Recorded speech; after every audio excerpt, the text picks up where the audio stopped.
อาราธนาตยัสสะขอความนอบน้อมของข้าพเจ้าจงมีแด่พระรัตนตรัย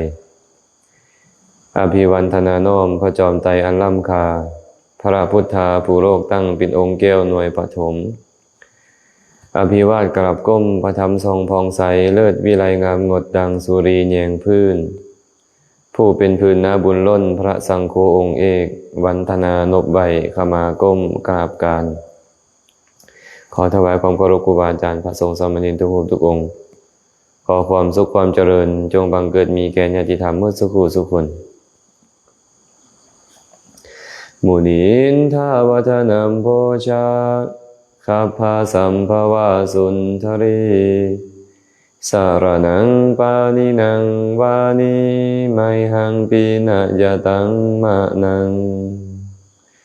ขอพระสัทธรรมนำภัยในห้วงแห่งบงกฎคือพระโอษฐ์ของพระจอมมุนีผู้เป็นที่พึ่งของสัตว์ทั้งหลายจงกระทำใจของข้าพเจ้าให้เอิบอิ่ม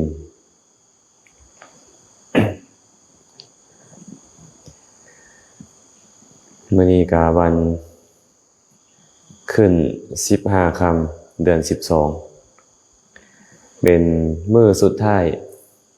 ของฤดูฝนเนาะในสมัยพุทธกาลเพิ่นแบ่งฤดูออกเป็น3ฤดู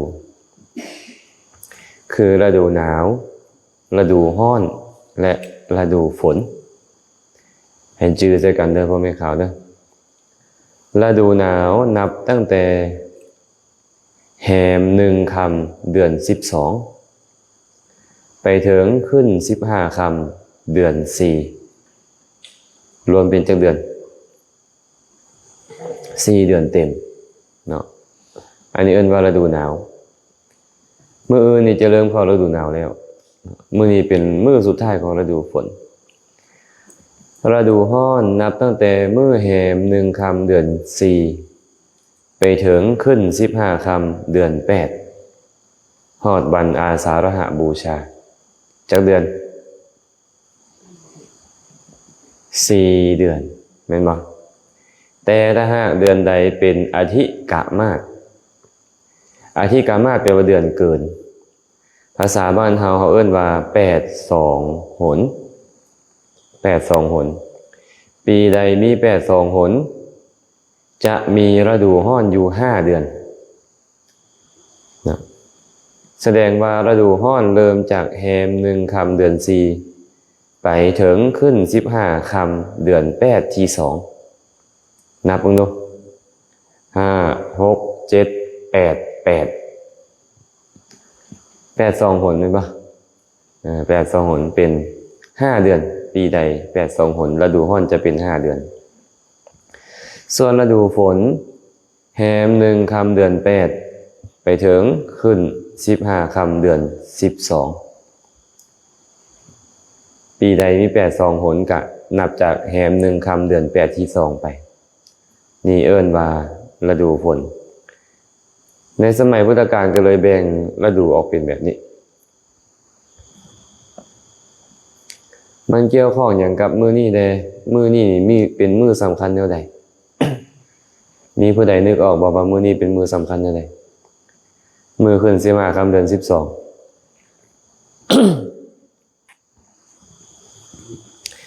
เป็นมื้อปรินิพพานของท่านพระสารีบุตรชื่อนำกันเด้อเป็นมื้อปรินิพพานคล้ายกับมื้อตายของพระสารีบุตรพระสารีบุตรแม่นไผเจ้าตั้มแม่นไผพระสารีบุตรเนี่ยอัครสาวกเบื้องขวาของพระพุทธเจ้าปรินิพพานวันขึ้น15ค่ำเดือน12ก่อนพระพุทธเจ้า6เดือนตายก่อนพระพุทธเจ้า6เดือนเนาะและมื้อแหม15ค่ำเดือน12นี่แหละพระโมคคัลลานะกะปรินิพพานแสดงว่าพระโมคคัลลานะปรินิพพานหลังพระสารีบุตร15มื้อหลัง15มื้อเนาะอันนี้บอกให้ฟัง พระพุทธเจ้าปรินิพพานเมื่อใดขึ้น15ค่ำเดือน6เว้าย้อนให้ฟังหน่อยหนึ่งก็ได้เนาะวันอาสาฬหบูชาคือขึ้น15ค่ำเดือน8พระสัมมาสัมพุทธเจ้าจุติจากสวรรค์ชั้นดุสิตมาปฏิสนธิในครรภ์ของมารดาของเพิ่นผ่านเวลาไป10 เดือนจนมาฮอดขึ้น15ค่ำเดือน6จังคอยประสูติจากพระครรภ์ของมารดาผ่านเวลาไปอีก35 ปีวันขึ้น15ค่ำเดือน6นี่แหละเป็นมื้อคล้ายกับมื้อตรัสรู้เป็นพระอรหันตสัมมาสัมพุทธเจ้าและจากมื้อตรัสรู้ล่วงเลยมาอีก45 ปีพระอรหันตสัมมาสัมพุทธเจ้าก็เสด็จดับขันธปรินิพพานพระพุทธเจ้าเกิดตรัสรู้ตายมื้อขึ้น15ค่ำเดือน6มื้อขึ้น15ค่ำเดือน6แต่มื้อนี้เป็นมื้อคล้ายกับมื้อที่พระสารีบุตรปรินิพพานเรื่องราวความเป็นมาของพระสารีบุตรครูบาอาจารย์ก็คงได้แสดงให้เราฟังมาหลายองค์แล้วอาตมาเองก็เว้าว่าบ่แม่นธรรมดาเนาะนับย้อนไป1อสงไขยยิ่งด้วยแสนกับเพิ่นตั้งความปรารถนาเป็นอัครสาวกของพระพุทธเจ้าแล้วสั่งสมบารมีมาครบถ้วนสมบูรณ์แล้วในสมัยที่พระสัมมาสัมพุทธเจ้าของพวกเราตรัสรู้เป็นพระพุทธเจ้าใหม่ๆทั้งสองสหายก็คือโกริตะและอุปติสสะโกริตะเนี่ยเป็นชื่อของพระโมคคัลลานะอุปติสสะเป็นชื่อของพระสารีบุตรสองสหายนี่ก็เกิดความสังเวชสลดใจจ้างนางฟ้อนนางรำให้มาฟ้อนมารำให้ฟังตอนใหม่ๆก็คือว่าเป็นตามวนเป็นตาซื่นพอโดนไปเพราะปัญญามันแก่ฮอบขึ้นมาพอฮอดเวลาปัญญาแก่ฮอบขึ้นมามันดันบ่แซมซื่นมันสังเวชสลดใจพวกนางครับนางรำพวกนางฟ้อนนุ่งน้อยห่มน้อยฟ้อนยั่วยวนอยู่แต่บ่เกิดความกำนัดยินดีบ่พอใจสังเวชใจเกิดความสังเวชใจก็เลยปรึกษากันผู้ใดก็เกิดความสังเวชก็ปรึกษากันตัดสินใจว่าเขาจะออกบวชไปเที่ยวนะมีบริวารไปคนละ500บวก500เป็นเท่าไหร่แต่งลิ้นเป็น 1,000 เป็น 1,000 เฉพาะ2 องค์ที่ไปบุญมันก็เต็มแล้วนะคนนั่นน่ะเนาะมีบริวารคนละ500พอจะออกบวชให้บริวาร500นี่เอาเข้าของกับอีก500ออกไปบวชนำบวชในสำนักของสันไสปริภาชกพอไปบวชในสำนักของสันไสปริภาชกแล้วตั้งใจศึกษาค้นคว้าตั้งใจประพฤติปฏิบัติตามสันไสปริภาชกสอนจนจบลัทธิของสันไสปริภาชกแต่บ่เห็นสาระบ่เห็นประโยชน์ของศาสนาที่สันไสสอนเลยสองสหายก็มาโต้ลงกันเฮ็ดจังได๋เนาะพวกเราจะได้โมฆะธรรมจะได้ความพ้นทุกข์ตกลงกันว่าเราจะแยกย้ายกันไปซอกหาโมฆะธรรมผู้ใดได้ฟังธรรมก่อนบรรลุธรรมก่อนก็ให้มาบอกกันเด้อการแยกย้ายกันไปสมัยเดียวกันนั่นเองพระอรหันตสัมมาสัมพุทธเจ้าได้ทรงให้สาวกออกไปเผยแพร่หนึ่งในสาวกทั้งหลายเหล่านั้นก็คือพระอัสสชิเถระผู้เป็นหนึ่งในปัญจวัคคีย์ส่วนพระสัมมาสัมพุทธเจ้าก็ไปเมืองราชคฤห์คือกันพระอัสสชิเถระเนี่ยมีอาการสำรวมย่างออกไปบิณฑบาตก็อาจจะบ่คือโจตั้มไปได้โจตั้มไปกับเสื้อสีแลนกับแลนเนาะตามเนาะ แต่ว่าพระอาชาชิในบ่เฮ็ดแบบนั้นสงบเสงี่ยมสำรวมไปมีสายตาทอดลงย่างไปตามตอกตามซอกตามซอยจะข้ามทางจะคอยงอกซ้ายแลขวาบ่กับบ่งอกซ้ายบ่แลขวาอีหยังอุปติสสะมานพซึ่งเฮาเอิ้นว่าภาษาลีบุตรนี่แหละเห็นอากัปกิริยาอันน่าเลื่อมใสของพระอาชาชิแล้วก็เลยคิดในใจว่าหากว่าในโลกนี้มีพระอรหันต์แท้นี่แหละก็คงจะเป็นพระอรหันต์องค์หนึ่งในบรรดาพระอรหันต์ทั้งหลายความเพิ่นสงบเสงี่ยมนะคันมีพระอรหันต์กันเป็นองค์นี้แหละเป็นอรหันต์นะว่าก็ติดตามไปพระอาชาชิเถระบิณฑบาตได้อาหารเพียงพอแต่ความต้องการแล้วก็ไปนั่งอยู่ใต้โฮมไม้แล้วก็ฉันภัตตาหารพอฉันภัตตาหารเรียบร้อยอุปติสสะมานพก็เข้าไปสนทนานำอาวุโสไผเป็นศาสดาของท่านท่านชอบใจในธรรมของผู้ใดพระอาชาชิก็บอกว่าพระสมณโคดมเป็นศาสดาของเฮาชอบใจในธรรมของท่านพระสมณโคดมนั้นอุปติสสะมานพก็ถามต่อเลยว่าศาสดาของท่านกล่าวธรรมะว่าแนวใดด้วยความถ่อมตัวของพระอาชาชิพอเพิ่นก็เลยบอกว่าอาวุโสค่อยเป็นผู้บวชใหม่บ่สามารถกล่าวธรรมะให้พิสดารได้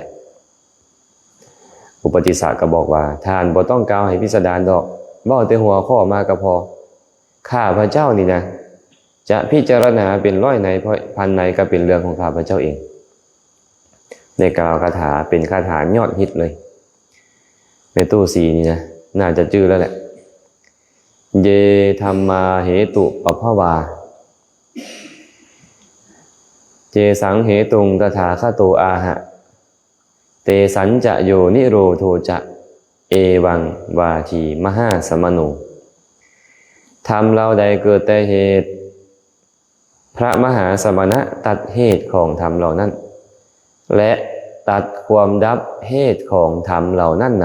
ำพระมหาสมณะพระมหาสมณะมีปกติตัดแบบนี้บรรลุเป็นพระโสดาบันฟังซ้ำนี่พวกเขายังบ่เข้าใจเลยเนาะยังบ่เข้าใจเลยความหมายของความหมายของสุภาษิตคำนี้นี่นะแต่ว่าอุปติสสะมานพฟังคำเว้าของพระอาชาชิบรรลุเป็นพระโสดาบันแล้วธรรมเราใดเกิดแต่เหตุพระมหาสมณะตัดเหตุของธรรมเหล่านั้นและตัดความดับเหตุของธรรมเหล่านั้นนำพระมหาสมณะตัดแบบนี้ธรรมเราใดเราเกิดแต่เหตุนะแม่ขาวพิมพาพรธรรมเราใดเกิดแต่เหตุขันธ์ห้าทุกนั่นแหละมันมีเหตุจึงเกิดขึ้นนิพพานมีเหตุปะ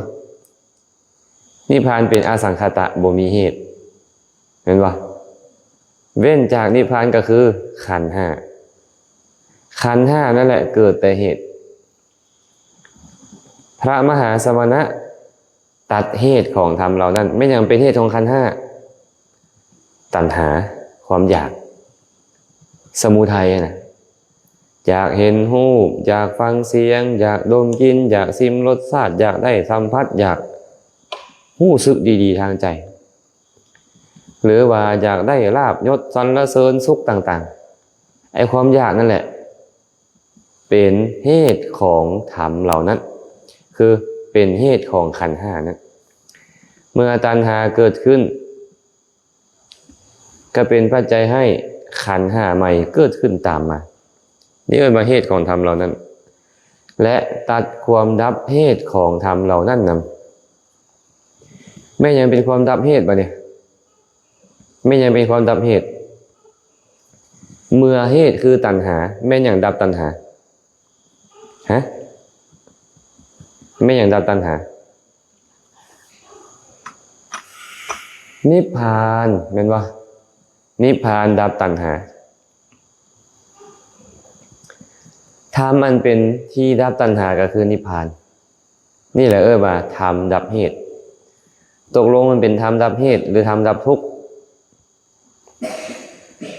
เป็นตัวแก้วเป็นตัวแกนนิพพานเนี่ยเป็นธรรมดับทุกข์หรือธรรมดับเหตุแห่งทุกข์ดับทั้งสองเห็นปะความจริงแล้วมันบ่แม่นธรรมดับทุกข์ดอกมันเป็นธรรมดับเหตุของทุกข์แต่ว่าเมื่อดับเหตุแล้วผลมันบ่มีพระพุทธเจ้าบรรลุอรหันตสัมมาสัมพุทธเจ้ากับบรรลุนิพพานแต่ยังมีขันธ์ห้าบ่มีจังได๋ก็ยังย่างไปนี่ย่างไปหั่นยังเว้าธรรมงเว้าธรรมะอยู่ก็มีขันธ์ห้าปกตินั่นแหละขันธ์ห้าเป็นสุขหรือเป็นทุกข์เป็นทุกข์อุปาทานขันธ์ห้านี่เป็นทุกข์แสดงว่านิพพานบ่ได้ไปดับอุปาทานขันธ์ห้านิพพานไปดับเหตุเกิดขึ้นของอุปาทานขันธ์ห้าใหม่ที่จะเกิดขึ้นในภพชาติต่อไปนั้นนะพระพุทธเจ้าจึงตัดขันธ์ห้าตัดเหตุแห่งขันธ์ห้าตัดความดับของขันธ์ห้าและความดับของขันธ์ห้านี่นะจะดำเนินไปอย่างถูกต้องตรงต่อธรรมดับขันธ์ห้าได้ก็ต้องมีข้อปฏิบัติให้ดำเนินไปถึกเป็นอันว่าคาถานี้เพิ่นเว้าอริยสัจสี่ไปเรียบร้อยเพิ่นเว้าอริยสัจสี่ไปเรียบร้อยหลังจากบรรลุพระโสดาบันแล้วเปลี่ยนคำเว้าได้บ่เนี่ยเปลี่ยนจากคำว่าศาสดาของท่านมาเป็นคำว่าพระศาสดาของเฮาประทับอยู่ไสตอนเนี่ยถามหาพระพุทธเจ้าพระอาชาชีก็เลยบอกว่าตอนนี้พระศาสดาประทับอยู่ที่วัดเวรุวันซึ่งเป็นวัดแรกของโลกอุปติสสะมานพคือพระสารีบุตรนี่แหละก็เลยบอกว่าขอทานจงเดินทางไปก่อนข้าพระเจ้าจะไปทีหลังไปเว้าคำเว้าเดียวกันนี่ให้กับโกริตะที่เฮาเอิ้นกันว่าพระโมคคัลลานะนั่นแหละฟังคำเว้าแบบเดียวกันก็บรรลุเป็นพระโสดาบันคือกันแต่ความกตัญญูนี่บ่มีผู้ใดเท่าพระสารีบุตรนี่แหละพระสารีบุตรนี่กตัญญูหลายถึงจะฮู้อยู่ว่าสัญชัยปริภาชกนี่เป็นมิจฉาทิฏฐิสอนบ่ถูกต้องแต่ด้วยความที่ตัวเองเคยนับถือเป็นอาจารย์เคยบอกสอนตัวเองมาก็เลยกลับไปทั้งสองสหายกลับไปส่วนสัญชัยปริภาชกว่าท่านอาจารย์ลัทธิของอาจารย์นี่เหลวเป่า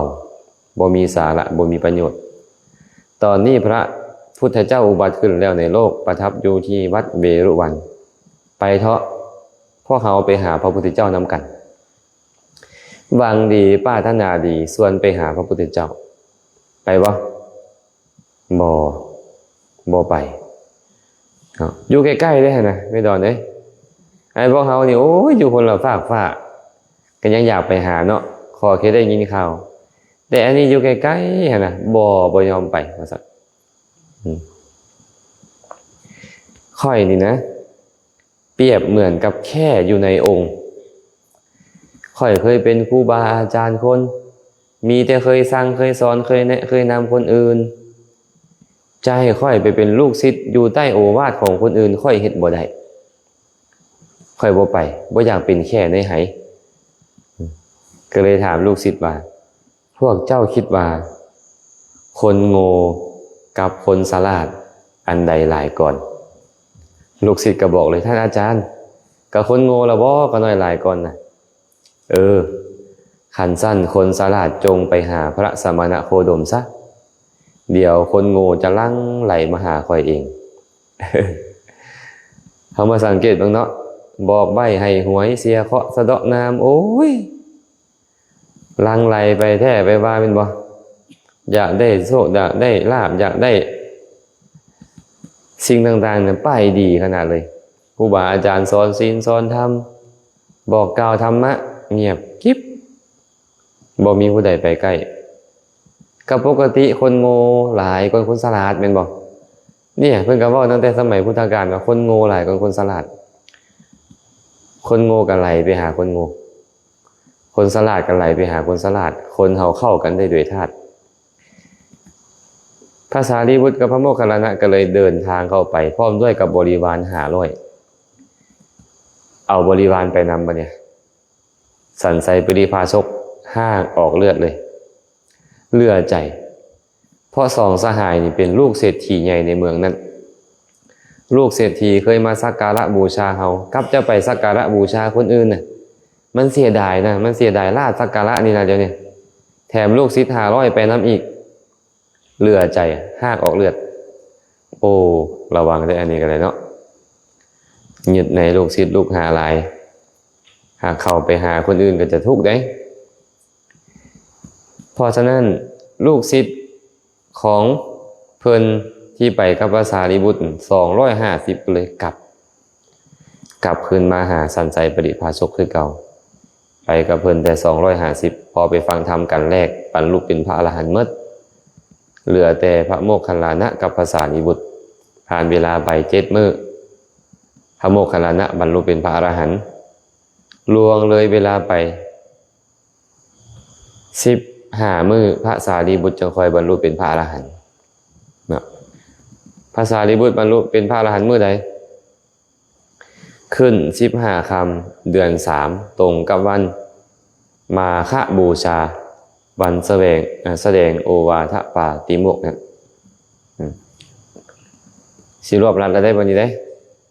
สิรวบรัดเรื่องของเพิ่นผ่านเวลาไป44 ปีผ่านเวลาไป44 ปี44 พรรษาในการบวชในศาสนานี้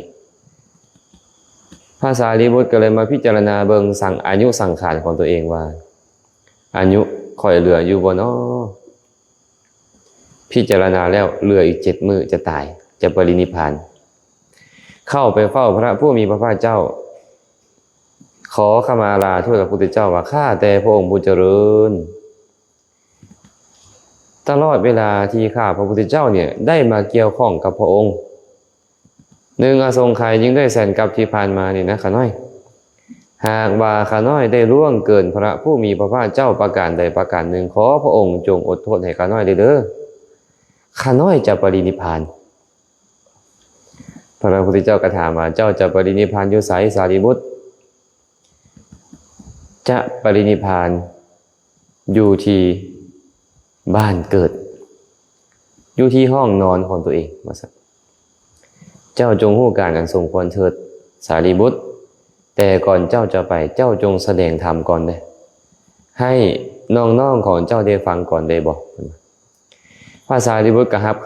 พระดำรัสของพระพุทธเจ้าแล้วแสดงฤทธิ์เหาะขึ้นไปสู่อากาศแล้วก็ลงมาเหาะขึ้นไปสู่อากาศแล้วก็ลงมาเฮ็ดแบบนี้แหละ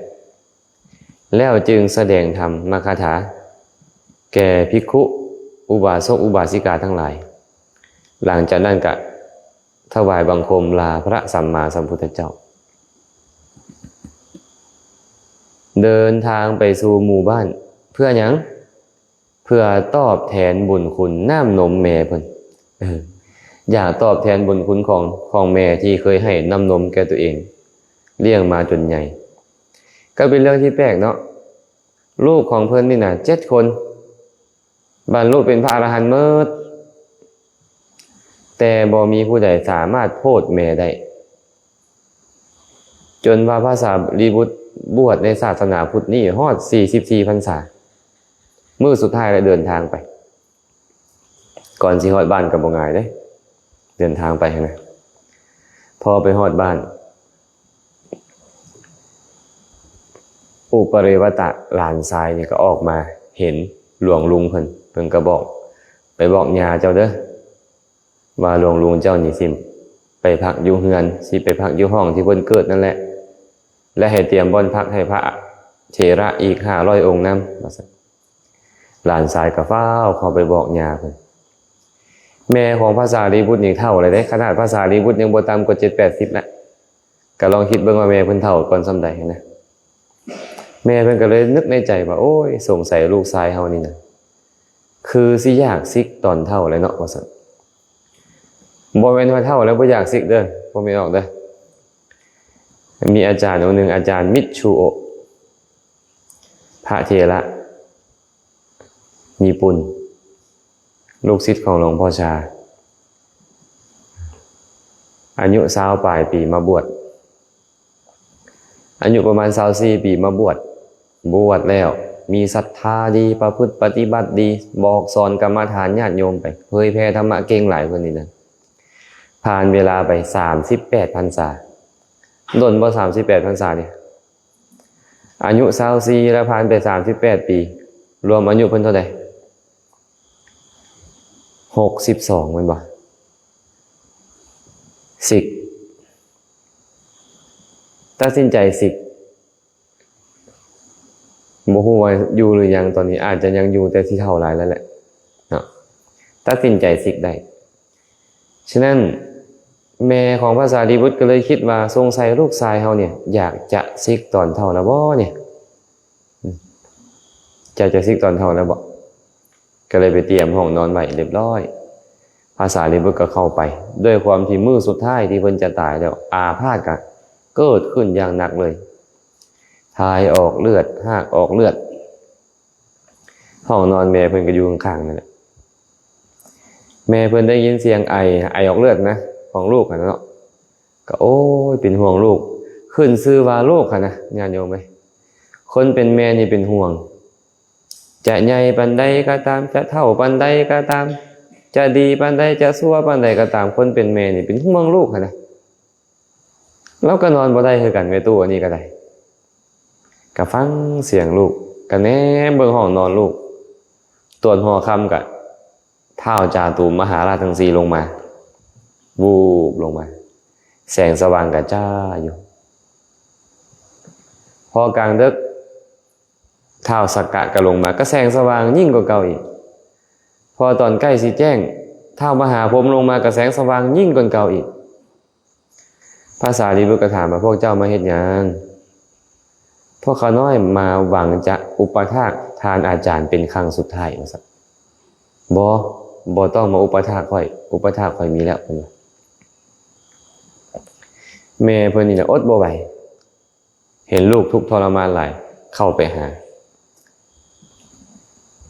สารีบุตรว่าซั่นอุปติสสะนั่นนะตอนหัวค่ำมันแสงสว่างจ้าแม่นไผมาหาเจ้าท้าวจาตุมหาราชทั้ง4ตัวแม่ว่าซั่นโอ้เจ้าประเสริฐกว่าท้าวจาตุมหาราชทั้ง4พุ่นวะแม่นแล้วท้าวมหาราชทั้ง4นี่น่ะตอนที่พระโพธิสัตว์ผู้เป็นศาสดาของลูกนี่นะประสูติใหม่ๆปฏิสนธิเริ่มตั้งแต่ปฏิสนธิพุ่นแหละก็พากันมาอารักขาคุ้มครองแล้วว่าซั่นนับตั้งแต่พระนางสิริมหามายานี่นะตั้งท้องพระโพธิสัตว์นี่ท้าวจาตุมหาราชมาคุ้มครองป้องกันดูแลบ่ให้ผู้ใดมายุ่งเกี่ยวได้เลยพระสารีบุตรก็เลยบอกว่านับตั้งแต่พระโพธิสัตว์ปฏิสนธิท้าวจาตุมหาราชทั้ง4กะมาอารักขาอยู่แบบนี้ว่าซั่นบ่ต่างหยังดอกจากคนวัดนะบ่ต่างหยังจากคนวัดว่าซั่นเอาแล้วตอนกลางดึกคันนี้แม่นผู้ใดมาอ๋อท้าวสักกะเทวราชเจ้าประเสริฐกว่าท้าวสักกะเทวราชคุณว่าลูกแม่นแล้วท้าวสักกะเทวราชนี่นะสมัยที่พระพุทธเจ้าประจำพรรษาอยู่สวรรค์สันดาวดึงส์ลงมาจากสวรรค์สันดาวดึงส์ท้าวสักกะเทวราชกะยังถือบาตรกางคันโฮมเป็นต้นลงมาให้อยู่ก็เหมือนกับสามเณรน้อยนี่แหละอันท้าวสักกะเทวราชนะเพิ่นว่าเฮ้ค่ายก็จดตามบ่เนาะท้าวสักกะนี่แต่ท้าวสักกะอาจจะบ่ลิ้นเดี๋ยวนี้ซื่อๆท้าวสักกะอาจสงบเสงี่ยมแต่คือจอน้อยนะอุปถากครูบาอาจารย์ดีนะอุปถากครูบาอาจารย์ดีเราก็เลยถามต่อว่าและตอนใกล้ที่แจ้งนี่เด้แม่นผู้ใดมาหาเจ้าโอ้กศาสดาของแม่หั่นเด้เท่ามหาพรหมอันนี้แม่เพิ่นนี่ถือศาสนาพราหมณ์ถือพรหมเพิ่นก็เลยบอกว่าศาสดาของแม่หั่นล่ะบ่เท่ามหาพรหมมาหาอย่ามาอุปถากว่าซั่นเจ้าประเสริฐกว่าเท่ามหาพรหมพุ่นว่าแม่นแล้วเท่ามหาพรหมนี่นะแม่เอ้ยว่าซั่นตอนพระโพธิสัตว์ประสูติจากท้องของนางสิริมหามายายังเอาตาข่ายทองคำนี่นะมาห้องครับพระโพธิสัตว์อยู่แม่เอ้ยว่าซั่นเกิดความอัศจรรย์ใจว่าตายลูกเฮายังประเสริฐกว่าเท่ามหาพรหมแล้วพระอรหันตสัมมาสัมพุทธเจ้าผู้เป็นศาสดาผู้เป็นอาจารย์ของลูกเฮาสิซ้ำใดว่าซั่น ความเลื่อมใสอย่างแห่งกล้ามีในพระพุทธเจ้าพระสารีบุตรเห็นแม่เกิดความปลื้มปีติยินดีในพุทธคุณก็เลยแสดงพุทธคุณอย่างพิสดารเลยจบการแสดงธรรมจบลงแม่เพิ่นคมปีติเจริญวิปัสสนาบรรลุเป็นพระโสดาบันพอแม่เพิ่นบรรลุเป็นพระโสดาบันแล้วก็เพิ่นก็หยุดเทศเพียงพอแล้วสำหรับค่าน้ำนมที่แม่เขาได้เลี้ยงเขามานี่นะครับก็ให้พระสงฆ์เนี่ยประกาศให้ประชุมกันให้พระสงฆ์ทั้ง500 องค์มาประชุมกันเราก็เว้าทานทั้งหลายค่อยบวชในศาสนาพุทธนี้อยู่กับพวกเจ้าตลอดเวลา44 พรรษาที่ผ่านมานี่หากว่าความบ่ดีอันใดของค่อยเป็นไปทางกายวาจาใจกระทบกระทั่งพวกท่านขอพวกท่านจงอดโทษให้ค่อยเด้อพระภิกษุทั้งหลายก็เลยว่าท่านผู้เจริญตลอดเวลาที่ผ่านมานี่พวกข้าน้อยนี่นะอยู่กับทานมาตลอดเวลาดนปานนี้ยังบ่เห็นความบ่ดีทางกายวาจาใจของท่านเลยท่านบ่มีโทษดอกแต่ว่าพวกข้าน้อยถ้าหากมีโทษอันใดต่อท่านก็จงอดโทษให้พวกข้าน้อยได้ทอนว่าซั่นเพิ่นก็อดโทษให้เข้าฌานไปตามลำดับเนาะออกจากจตุตถฌานแล้วก็อธิษฐานให้แผ่นดินหวั่นไหวแล้วก็ปรินิพพานพระสารีบุตรก็ตายแม่เพิ่นเห็นอาการพระสารีบุตรนิ่งก็เลยเป็นนวดเบิ่งเท้าไปบีบเบิ่งขาเพิ่นนะฮู้ว่าลูกชายตายแล้วฮู้ได้จังได๋แม่ออกสิว่าลูกชายตายแสดงว่าเย็นเนาะเบิ่งแม่พระอรหันต์ตายยังเย็นนะเดี๋ยวนี้ไอ้พวกเขานี่แบบโอ้ยพระคนธรรมดาตายแล้วอุ่นว่าซั่นเด้ไปเปิดธรรมะให้ฟังให้แมวตายแมวก็ยังอุ่นว่าซั่นอันนี้ก็น่าคิดอยู่เลยเนาะพระสารีบุตรตายแม่เพิ่นไปจับเบิ่งฮู้ว่าพระสารีบุตรตายแม่เพิ่นนี่ก็ให้เลยด้วยความเสียใจว่าลูกเอ้ยแม่นี่นะบ่เห็นคุณของเจ้าตลอดเวลาที่ผ่านมาว่าซั่นบ่ได้นิมนต์พระสงฆ์มาเฮือนเลยทั้งๆที่พระสงฆ์นี่มีหลายหมื่นหลายแสนก็บ่ได้นิมนต์มาเงินแม่ก็มีจำนวนหลองหลายบ่ได้เฮ็ดวิหารบ่ได้ถวายทานเลยลูกเอ้ยว่าซั่นหลังจากลูกเพิ่นตายเพิ่นตัดสินใจว่าเนี่ยให้เจ้าพนักงานดูแลเงินคลังมาสั่งเมืองทองแล้วก็ให้เฮ็ดสั่งว่าเจ้าจงเฮ็ดหอเฮ็ดโฮง500 แห่งเฮ็ดเฮือนยอด500 แห่งเตรียมท่าต้อนรับแขกว่าซั่นพระอนุรุตเถระก็ประชุมเพลิงของพระสารีบุตรเผาพระสารีบุตรพระจุนทะเนี่ยลูกศิษย์ของพระอานนท์นี่เนาะก็เลยได้เอาบาตรจีวรของพระสารีบุตรพร้อมด้วยเอาผ้ากองน้ำใส่อัฐิธาตุใส่กระดูกของเพิ่นเดินทางไปเมืองสาวัตถีเข้าไปหาพระอานนท์ก็แจ้งกับพระอานนท์ว่าข้าแต่ท่านอาจารย์เดี๋ยวนี้พระสารีบุตรปรินิพพานแล้วว่าซั่นนี่บาตรนี่จีวรของพระสารีบุตรและนี่อัฐิกระดูกของเพิ่นว่าซั่นจุนทะเนี่ยเป็นน้องชายของพระสารีบุตรหั่นเด้แต่ว่าเป็นลูกศิษย์ของพระอานนท์ด้วยความเคารพในพระอานนท์นี่แหละทั้งที่จะเข้าไปหาพระพุทธเจ้าเลยก็ได้แต่บ่เคารพในอาจารย์ก็เลยไปหาพระอานนท์ก่อนพระอานนท์ก็เลยบอกว่าดีแล้วพวกเขาจะเข้าเฝ้าพระพุทธเจ้าพวกเขาจะได้ฟังธรรมพระอานนท์พร้อมด้วยจุนทะก็เข้าไปเฝ้าพระผู้มีพระภาคเจ้าถึงที่ประทับถวายบังคมกราบทูลแต่พระพุทธเจ้าว่าข้าแต่พระองค์ผู้เจริญ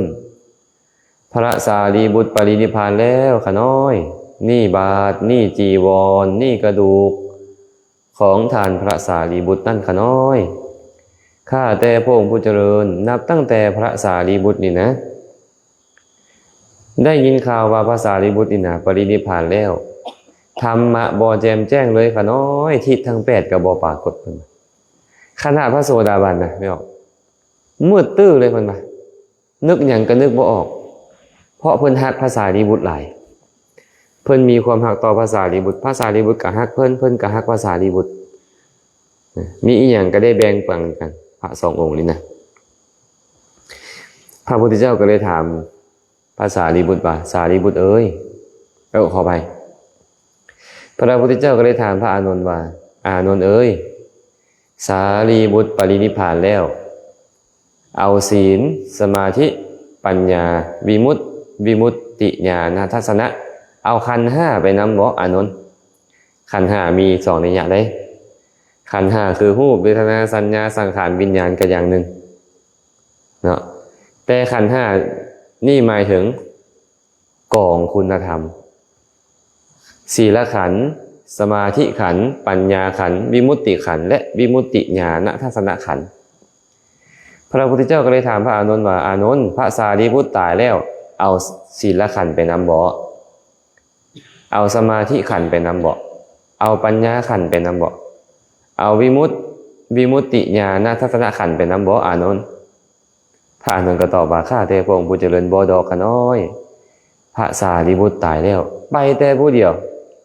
บ่ได้เอาศีลสมาธิปัญญาวิมุตติญาณทัศนะอีหยังไปเลยขนาดแต่ว่าพวกข้าน้อยนี้มาตามระลึกถึงคุณของท่านพระสารีบุตรว่าท่านพระสารีบุตรนะเป็นผู้ยินดีพอใจ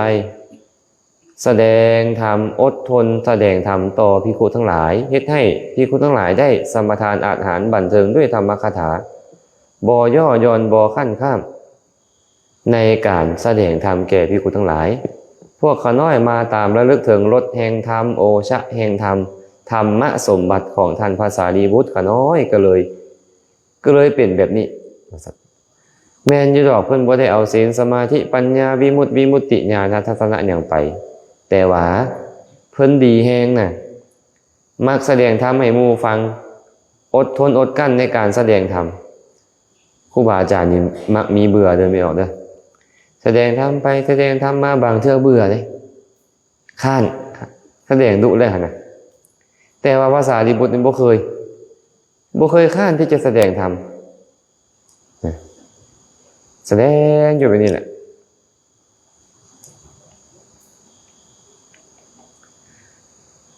พระอานนท์ก็เลยบอกว่าคิดฮอดเพิ่นในฐานะที่เพิ่นแสดงธรรมให้ภิกขุทั้งหลายได้เห็นแจ้งได้สมทานอาหารบันเทิงก็เลยคิดฮอดเมื่อคิดฮอดแล้วก็ธรรมะบ่แจ่มแจ้งเลย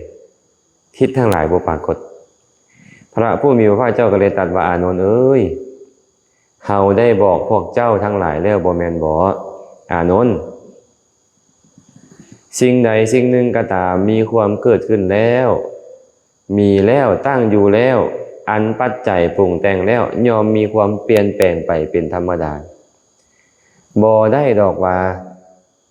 ขอสิ่งที่มีความเกิดขึ้นแล้วแบบนี้เนี่ยอย่าแตกสลายไปเลยนั่นบ่แม่นฐานะบ่แม่นโอกาสจะมีได้อานนท์ต้นไม้ใหญ่มีแก่นตั้งอยู่กิ่งใดลำต้นใดอันเป็นลำต้นใหญ่ที่สุดหักไปแล้วฉันใดในหมู่สงฆ์สาวกก็เช่นเดียวกันสงฆ์สาวกหมู่ใหญ่สารีบุตรปรินิพพานไปแล้วกะฉันนั่นคือกันเพิ่นสมมุติต้นไม้ใหญ่ๆที่มันงดงามดีนี่นะงาใหญ่ไปหักทิ่มซะยังงดงามบ่มันก็รู้สึกแปลนเปิดออกไปแม่นบ่เช่นเดียวกันเลยเพิ่นว่าตอนพระสารีบุตรอยู่นี่นะมันก็อีหยังก็ดีไปเบิดบ่อนใดก็น่าแซมซื่นใจไปเมิดบ่อนใดพระโมคคัลลานะบ่อนใดพระสารีบุตรอยู่นี่นะแต่ตอนนี้สารีบุตรบ่อยู่แล้วพระสงฆ์นี่ก็เหมือนกับบ่งดบ่งามเหมือนกับแป้นเป่าไปเพิ่นว่าก็เลยก็เว้ากับพระอานนท์ต่อไปว่าอานนท์ เพราะฉะนั้นแหละทานทั้งหลายจงมีตนเองเป็นที่พึ่งมีตนเองเป็นเกาะมีตนเองเป็นสรณะอย่ามีสิ่งอื่นเป็นที่พึ่งเลยคือจงมีธรรมเป็นที่พึ่งมีธรรมเป็นสรณะอย่ามีอย่างอื่นเป็นที่พึ่งอานนท์บุคคลชื่อว่ามีตนมีธรรมเป็นที่พึ่งเป็นสรณะบ่มีอย่างอื่นเป็นที่พึ่งเป็นสรณะเป็นแนวใดภิกขุในธรรมวินัยนี้มีความเพียรมีสัมปชัญญะมีสติ พิจารณาเห็นกายในกายพิจารณาเห็นเวทนาในเวทนาพิจารณาเห็นจิตในจิตพิจารณาเห็นธรรมในธรรมอยู่ยอมกำจัดอภิชฌาและโทมนัสในโลกเสียให้พินาศนี่แหละอานนท์บุคคลชื่อว่ามีตนเป็นที่เพิงเป็นสรณะบ่มีอย่างอื่นเป็นที่เพิงเป็นสรณะมีธรรมเป็นที่เพิงเป็นสรณะบ่มีอย่างอื่นเป็นที่เพิงเป็นสรณะอานนท์ในการบัดนี้ก็ตามในการแห่งตถาคตดับขันธ์ปรินิพพานไปแล้วก็ตามบุคคลใดบุคคลหนึ่งควรมีตนเป็นที่เพิงมีตนเป็นสรณะมีธรรมเป็นที่เพิงมีธรรมเป็นสรณะเขาจะเป็นบุคคลที่เลิศที่สุดผู้ใดก็ตามเด้อเพิ่นว่าเจริญสติปัฏฐาน4อยู่เจริญตอนนี้เขาก็เป็นผู้เลิศตอนนี้ตถาคตปรินิพพานแล้วเขาเจริญสติสัมปชัญญะเจริญสติปัฏฐาน4อยู่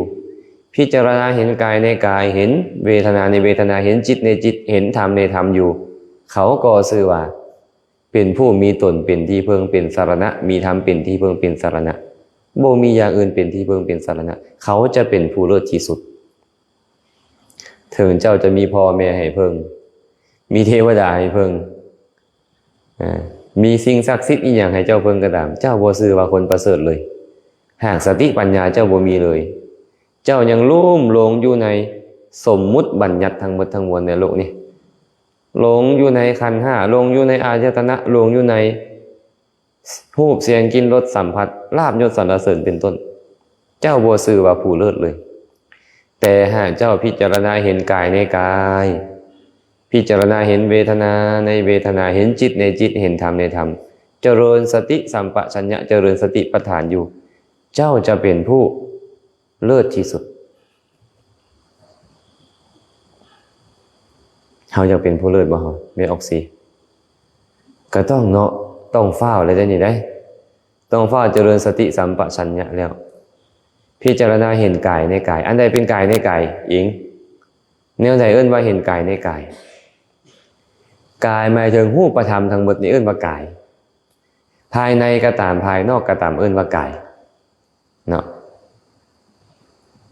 พิจารณาเห็นส่วนใดส่วนหนึ่ง